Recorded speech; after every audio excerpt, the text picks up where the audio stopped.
বৃক্ষ তোমার নাম কি, ফলে পরিচয়। আপনি কাকে ভোটটা দিবেন, আপনি নেতা হিসাবে কাকে দেখেন, বা আপনি সরকার ব্যবস্থায় কাকে দেখতে চান, তাকে মার্কা বা তাকে নামে মনে করেন না নিয়ে আপনি তার ফল দেখবেন, তার কার্যক্রম দেখবেন। ডিভাইড অ্যান্ড রুল আমরা দেখে এসেছি গত 15 বছরে। আমরা নাগরিক বাংলাদেশিদেরকে নাগরিক হিসাবে বিভিন্ন ক্যাটাগরিতে ক্যাটাগরাইজ করা হয়ে গেছে। আমরা ফ্র্যাগমেন্টেড ছিলাম, তাই একজনের কষ্টে আরেকজন কখনো কথা বলেনি, একজনের বিপদে আরেকজন আগিয়ে যায়নি, মনে করেছে আমারই বিপদ হবে, আমি কেন যাব শুধু শুধু। শেখ হাসিনাকে উনি সবসময় জাহির করতে চেয়েছেন যে উনি নারী বান্ধব, উনি উইমেন এম্পাওয়ারমেন্টের জন্য কাজ করেছেন, এবং এটাকেই কিন্তু লাস্ট 15 বছর আমরা দেখে এসেছি দ্য ন্যারেটিভ। এখন এটার মোটিভ কি ছিল কেউ কখনো কিন্তু আমরা জিজ্ঞেস করিনি। ওনার মোটিভ ছিল সেলফ অ্যাগ্রেন্ডাইজমেন্ট, উনি সেলফ গ্লোরিফিকেশনের জন্য করেছেন। উনি যদি আসলে নারীদের জন্য কাজ করে থাকে তাহলে আপনাকে প্রশ্ন করতে হবে কোন নারী। আমাদের মধ্যে আমাদের প্রত্যেকটা কাজে পরিচালনা শক্তি থাকে। আমার গাইডিং প্রিন্সিপাল কি, আমাদের কারোর মধ্যে থাকে হচ্ছে আমরা গিল্ট দিয়ে কাজ করি, আর কারোর মধ্যে থাকে হচ্ছে আমরা সেইমে কাজ করি। গিল্ট হচ্ছে যেটা নিজের মধ্যে, নিজের অন্তরে, এটা কেউ দেখবে না। হয়তো আমি এখন মেনশন না করলে আপনারা অনেকেই হয়তো জানতেন না, আমি একটু অ্যাভয়েড করে যেতেই পারতাম, কিন্তু আমার মনের মধ্যে যে খচ করছে না এটা আসলে ঠিক হলো না, ঠিক হলো না, এটাই আমার গাইডিং প্রিন্সিপাল।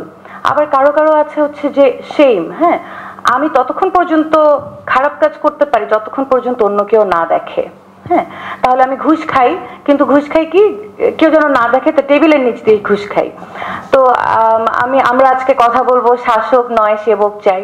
আমার মনে হয় শাসক বা সেবক থেকে শাসক হয়ে ওঠার যে জার্নিটা, হ্যাঁ যিনি রাষ্ট্র পরিচালনায় আছেন বা স্টেট অ্যাপারেটাস কেমন হবে সেটা বোঝার খুব ইজি একটা প্যারামিটার বা ইন্ডিকেটর হচ্ছে স্টেট কি গিল্ট দিয়ে কাজ করে না সেইম দিয়ে।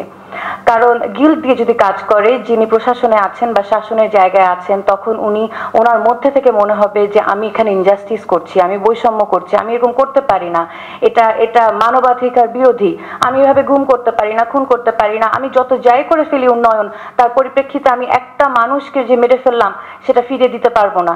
এটা হচ্ছে গিল্ট। আর সেই হচ্ছে যতক্ষণ কেউ দেখছে না আমি কি করছি, আমি কত মানুষকে গুম করে রেখেছি 15 বছর ধরে, কেউ দেখছে না, কেউ জানে না, আয়নাঘর তো আমরা কেউ জানতাম না। সো গিল্টের জায়গা যতক্ষণ কেউ দেখছে না ততক্ষণ বিষয় না, বের হয়ে আসলে তখন সেটা বোঝা যাবে। তাহলে আমার মনে হয় যে এই একটা বিষয় আমার কাছে মাথায় আসলো যে শাসক আর সেবক কে হবে। সেবক তিনি হন যিনি গিল্ট দ্বারা পরিচালিত হন, তার নিজের মধ্যে খারাপ লাগাটা কাজ করে যে আমি আসলে আমার দিকে যারা তাকিয়ে আছে তাদের প্রতি আমি আসলে ইনসাফ করতে পারছি কিনা, ন্যায় দিতে পারছি কিনা, জাস্টিস দিতে পারছি কিনা। আচ্ছা, যেহেতু লোক প্রশাসনের ছাত্রী এবং শিক্ষক, তাই শাসক এবং সেবক এই দুটো ওয়ার্ড যখনই শুনি তখনই আমার মাথায় প্রথমেই চলে আসে আসলে প্রশাসনের বিষয়টা। তো জনপ্রশাসনের যে বিষয়টা আমরা দেখি, প্রথমে এই দুইটা আমার জন্য বাজওয়ার্ডস, বিকজ এই দুইটাতেই আমরা প্রথমেই যখন প্রশাসনের চিন্তা ভাবনা করি তখন একটা হায়ারকি যদি আমি চিন্তা করি, তাহলে হায়ারকি একদম বটম লেভেল, একটা পিরামিডের বটম লেভেল থেকে শুরু করলে পলিসি ইমপ্লিমেন্টেশন, তার মানে মাঠ পর্যায়ে যারা সেবা প্রদান করছে। আমরা দেখে এসেছি যে বিসিএস পরীক্ষা দেওয়ার পরপরই যখন একজন সিভিল সার্ভিসে ঢুকে যান, ওয়ার্ডটা কিন্তু পাবলিক সার্ভেন্ট, কিন্তু উনি তখন নিজেকে পাবলিক সার্ভেন্ট হিসেবে গণ্য করেন না। এটা আসলে এক ধরনের আমাদের ইন্ডিয়ান সাবকন্টিনেন্টেরই এটা, যে ব্রিটিশ কলোনিয়াল টাইম থেকে আমরা এই পাওয়ার হায়ারার্কির মধ্যে ওটা ইনহেরিট করে নিয়েছি, একটা কার্সের মতন, যার কারণে আমরা যখনই সিভিল মানে প্রশাসনে পার্ট হয়ে যায়, ব্যুরোক্রেসি পার্ট হয়ে যায়, আমরা নিজেদেরকে একটা হায়ারার্কিতে বসিয়ে ফেলি। আমরা যে আসলে সেই জায়গাটায় মানুষের সেবার ব্রত নিয়ে এসেছি সেটা আমরা ভুলে যাই, এবং জনসাধারণের সাথে একটা দূরত্ব সৃষ্টি হয়। যে মানুষের জন্য কাজ করার জন্য আমরা আসলে মাঠ পর্যায়ে যাই, সেই মানুষের সাথে আমরা আর সম্পৃক্ত থাকি না, আমরা দূরে সরিয়ে ফেলি। হ্যাঁ, প্রভু কমপ্লেক্সে চলে যাই আমরা, যে আমি তো একজন সিভিল সার্ভিস হোল্ডার, হ্যাঁ, নট আ সিভিল সার্ভেন্ট। তো এইটা প্রথম প্রবলেম। একদম আপনি যদি গ্রাসরুট লেভেলে দেখেন, একটু উপর উঠে আসি নীতি প্রণয়নের জায়গা, পলিসি ফর্মুলেশন। পলিসি, একটা দেশের পলিসি হবে হচ্ছে প্রো পিপল, সিটিজেন ওরিয়েন্টেড, কিন্তু আমরা দেখে আসি যে একদম লিবারেশনের পর থেকেও যদি চিন্তা করি, আমাদের দেশে পলিসি হয় হচ্ছে রাজনৈতিক গোষ্ঠী বা রাজনৈতিক ইন্টারেস্টকে মাথায় রেখে, যে পার্টি যে পার্টি ইন পাওয়ার, হ্যাঁ, পলিটিক্যাল পার্টি ইন পাওয়ার বসেছে, তাদের কিভাবে স্বার্থ রক্ষা হয়, হ্যাঁ, রাজনৈতিক এলিটদের কিভাবে স্বার্থ স্টাবলিশ হয় সেটাকে মাথায় রেখে। তো সেখানেও এক ধরনের আমরা দেখি যে আসলে শাসক হয়ে ওঠার যাত্রা, হ্যাঁ, নিচ থেকে শুরু করে। আর যদি আমরা একদম পিরামিডের টপে যে দেখি, তাহলে দেখি রাষ্ট্রপ্রধান কে বানায়? আমরা বানাই, আমাদের ভোটে উনি সেখানে যে বসেন, কিন্তু পরবর্তীতে আমরা দেখি যে উনি আমাদেরই নাগরিক এবং রাজনৈতিক অধিকার সব হরণ করে নেন। হ্যাঁ, আমাদের যেই ভয়েস হয়ে উনার বসার কথা, উনি বসেই আমাদেরকে সাইলেন্স করার চেষ্টা করেন, যেটা আমরা বিগত বছরগুলোতে দেখেছি। এখন তাহলে এর রিসিভিং এন্ডে কে আছে? রিসিভিং এন্ডে আমরা আছি। আমরা কারা? আমরা সিটিজেন। আপনি যদি একটা প্রিজমের মধ্যে থেকে এই সিটিজেন ওয়ার্ডটাকে ফেলেন, তাহলে দেখবেন এটা বিভিন্ন রঙের মতন ভাগে ভাগে বের হয়ে আসছে। এখানে আমরা মেল সিটিজেন আছি, ফিমেল সিটিজেন আছি, Muslim citizen, Hindu citizen, so on and so forth. এখন বিষয়টা হচ্ছে, যখনই রাষ্ট্র শাসনের উদ্দেশ্যে এই নাগরিকদের পৃথক পরিচয়গুলোকে আইডেন্টিফাই করবে, চিহ্নিত করতে শুরু করবে, সেই মুহূর্ত থেকে রাষ্ট্র আসলে ইনএভিটেবলি বৈষম্য করা শুরু করবে। উদ্দেশ্যটা কি এখানে? উদ্দেশ্যটা ইম্পর্টেন্ট। উদ্দেশ্য শাসনের জন্য। এটাকে আমরা খুব ইজিলি বলি ডিভাইড অ্যান্ড রুল। আমরা দেখে এসেছি গত 15 বছরে আমরা নাগরিক, বাংলাদেশিদেরকে নাগরিক হিসাবে বিভিন্ন ক্যাটাগরিতে ক্যাটাগরাইজ করা হয়ে গেছে। আমরা ফ্র্যাগমেন্টেড ছিলাম, তাই একজনের কষ্টে আরেকজন কখনো কথা বলেনি, একজনের বিপদে আরেকজন আগিয়ে যায়নি, মনে করেছে আমারই বিপদ হবে, আমি কেন যাব। শুধু নাগরিক না, যেহেতু এটা আমাদের সম্মিলিত নারী প্রয়াস অনুষ্ঠান, আমি তো নারীদেরকে নিয়ে কথা বলি, নারীদের মধ্যে আমরা বিভক্তি সৃষ্টি করেছি, আমরা ক্যাটাগরাইজ করেছি। তাই দেখা গিয়েছে যদি পর্দা করেন, তাহলে আমি মনে করেন একজন পর্দা করা নারীর পরে বলবো, এটা আশাই করা যায় না, বা আমি একজন পর্দা করা নারী থেকে আশা করতে পারি না যে উনি আমার জন্য বলবে। এইগুলো করে করে আমরা দেখেছি যে আমাদের সমাজটা একদম ফ্র্যাগমেন্টেড ছিল। আর এই ফ্র্যাগমেন্টেড, আচ্ছা, এখন তাহলে আমরা কি ধরনের সমাজ চাই? আমরা একটা ইউনিফাইড সমাজ চাই, আমরা কোহেরেন্ট একটা সমাজ চাই, যেখানে আমরা নিজেদেরকেই একটা কোহেরেন্ট ইউনিট হিসাবে মনে করব।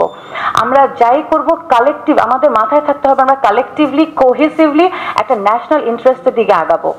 এটা হচ্ছে আমাদের টার্গেট।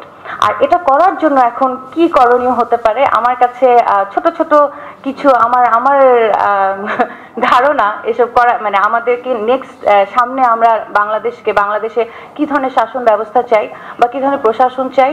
প্রথমত আমার মনে হয় যে আমরা নিজেদেরকে ভেঙে ফেলবো না। গত 15 বছরে, আচ্ছা এখানে একটা এক্সাম্পল দিই, জাস্ট মাথায় আসলো, সেটা হচ্ছে একটা গাছের গুড়িকে চাইলে কিন্তু ক্যারাটে চপ মেরে ভাঙা যায় না। আমি এরকম উদ্ভট এক্সাম্পল দিই কারণ ক্লাসে আমি এরকম এক্সাম্পল দিই যে একটা গাছের গুড়ি অনেক শক্ত, আপনি চাইলে সেটাকে ক্যারাটে চপ করে ভাঙতে পারবেন না। কিন্তু সেম গাছের গুড়িকে যখন আপনি চিকন চিকন তক্তা করবেন, তখন খুব ইজিলি একটা ক্যারাটে চপ মারেন, মাঝখান দিয়ে ভেঙে যাবে। গত 15 বছরে আমরা অনেকভাবে ভেঙেছি। আমরা হিন্দু, মুসলিম, বৌদ্ধ, খ্রিস্টানে ভেঙেছি, আমরা শাড়ি, চুড়ি, টিপ, ফতুয়াতে ভেঙেছি, আমরা হিজাব, দাড়ি, টুপি এগুলাতে ভেঙেছি, আমরা কখনো শাহবাগী, কখনো শাপলাতে ভেঙেছি, কখনো শহুরে, কখনো গ্রাম্যতে ভেঙেছি। ভাঙতে দেওয়া যাবে না, আমাদেরকে ইউনিফাইড থাকতে হবে। নাম্বার 1, ইউনিফাইড থাকার পরে আমাদেরকে চিন্তা করতে হবে আমি কাকে দেখি আমাকে তো পরিচালিত করবে সরকার, তাই না? তাহলে আমি কাকে ওখানে বসাবো? আমার আম্মু সবসময় একটা কথা বলতেন, এটা সবাই আপনারা শুনেছেন, বৃক্ষ তোমার নাম কি, ফলে পরিচয়। আপনি কাকে ভোটটা দিবেন, আপনি নেতা হিসাবে কাকে দেখেন, বা আপনি সরকার ব্যবস্থায় কাকে দেখতে চান, তাকে মার্কা বা তাকে নামে মনে করেন না নিয়ে আপনি তার ফল দেখবেন, তার কার্যক্রম দেখবেন। এবং সেটা দেখার জন্য এখন আপনার প্রশ্ন হতে পারে যে সে যদি নেতাকে না বানায় তাহলে কেমনে বুঝবে সে ভালো কি খারাপ নেতা? আপনি তার ফ্যামিলির দিকে দেখেন, তার ডে টু ডে মানুষের সাথে ব্যবহার দেখেন, তার ঘরের মধ্যে ঘরের মেম্বারদের সাথে তার ব্যবহার, বাবা মার প্রতি ব্যবহার, ছেলে মেয়ের প্রতি ব্যবহার দেখেন। আপনি দেখেন সে ছেলে মেয়েতে বৈষম্য করে কিনা। যদি আপনি তাকে ফ্যামিলির মধ্যে বৈষম্য করতে দেখেন, আপনি ধরে রাখেন সে যে কোনো রাষ্ট্রীয় পর্যায়ে যদি কোনো পদ প্রাপ্ত হয় সে সেখানেও নারী এবং পুরুষে বৈষম্য করবে।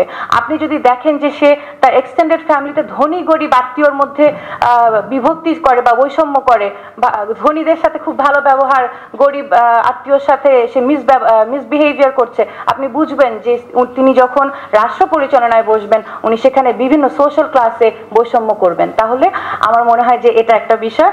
আর লাস্টলি আমার একটা ঝুমা হয়তো চলে গেছে কিনা জানি না, অবশ্যই আমি মনে করি যে আমাদের সামনের জেনারেশন তাদের পোটেনশিয়াল অনেক। জেনজিকে নিয়ে অনেকে ভালো বলে, অনেকে আবার খারাপ বলে, অনেক বিরক্ত।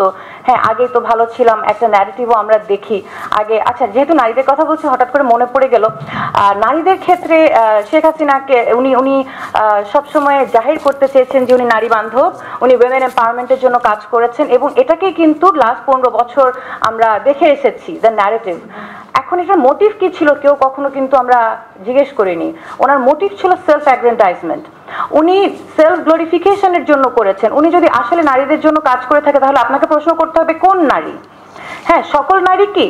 সকল নারী তো না। আপনি নারী চা শ্রমিকদের কথা চিন্তা করেন, আরএমজি সেক্টরের নারীদের কথা চিন্তা করেন, প্রান্তীয় পর্যায়ে যে নারীরা আছে তারা কি উঠে আসতে পেরেছে? আপনি একটা খুব, যেহেতু আমি বারবার প্রশাসনের দিকে চলে যাচ্ছি, আমি ই গভর্নেন্স নিয়ে কাজ করি বা ডিজিটাল গভর্নেন্স নিয়ে। আপনি বলছেন যে আমি তো উন্নয়ন করছি, উন্নয়ন করে করে আমি এই যে দেখেন আমার পাবলিক সার্ভিস ডেলিভারিকে ডিজিটালাইজ করে ফেলছি। আপনি নারীকে অ্যাক্সেস দিচ্ছেন, ডিজিটাল লিটারেসি দিচ্ছেন না। নারী কি সেই ডিজিটাল সার্ভিস, আপনি সার্ভিসকে ম্যানুয়াল থেকে ডিজিটাল নিতে পারেন, কিন্তু আপনার ফিমেল পপুলেশন যদি সেটা অ্যাক্সেস না পায় তাহলে তো আপনার সেই সেবা তার পর্যন্ত পৌঁছাচ্ছে না। তাহলে বিষয়টা হচ্ছে যে এই যে বিভক্তিটা, এটা আমরা সবসময় দেখে এসেছি। আমরা আসলে আরেকটা এক্সাম্পল বলি, পেট্রিয়ার্কাল সোসাইটির যে বিষয়টা, পুরুষতান্ত্রিক সমাজ। আমাদের ধারণা পুরুষতান্ত্রিক সমাজ মানে তার পিনাকেল একজন বসবে, পুরুষই বসবে, নট নেসেসারিলি। আমরা 15 বছরে কিন্তু ওই ইট ইজ আ সিস্টেম। হ্যাঁ, নারী হোক আর পুরুষ হোক, উপরে যিনি আছেন যে বৈষম্য করবেন, সেই বৈষম্য যদি আসলে একতরফা কোনো একটা পার্টিকুলার কমিউনিটিকে সার্ভ করে যায়, হ্যাঁ, এখানে পুরুষতান্ত্রিক সমাজে যে পুরুষকে সার্ভ করে যাওয়া, হ্যাঁ, নারীকে পিছিয়ে রাখা, এই বিষয়গুলোকে আমাদেরকে বুঝতে হবে। তাহলে পরবর্তী সময়ে আমরা বাংলাদেশে যে ধরনের নেতৃত্ব চাই বা সরকার স্টেট অ্যাপারেটাসকে যেরকম দেখতে চাই, সেটা হচ্ছে সেবা। যদি আমরা আসলে সেবা যদি পেতে চাই, সবার আগে নিজেকে প্রভু ভাবতে হবে। হ্যাঁ, আমরা নিজেকে প্রভু ভাবতে পারি না। আমরা খুব ইজিলি নিজেদের মধ্যে ঘৃণা, নিজেদের মধ্যে নিজেদের রাজনৈতিক আইডিওলজি বলেন, নিজের সংকীর্ণতা বলেন, সবকিছুতে অন্য কাউকে যে প্রভু বানিয়ে ফেলি। আমি যখন অন্য কাউকে প্রভু বানিয়ে ফেলবো, সেই মুহূর্ত থেকে কিন্তু আমি নিজে নিপীড়নের শিকার হব। তাহলে আমার মনে হয় বাংলাদেশের জনগণের নিজেদেরকে আসলে বুঝতে হবে যে পাওয়ারের সোর্স তারা। আমরা যদি নিজেকে প্রভু না বানাতে পারি, হ্যাঁ, তাহলে আমরা কখনো শাসক থেকে সেবক পাবো না। কেউ না কেউ কখনো না কখনো কোনো না কোনো নামে আমাদেরকে শাসন করতেই থাকবে। শাসন না, আসলে শোষণ করতে থাকবে।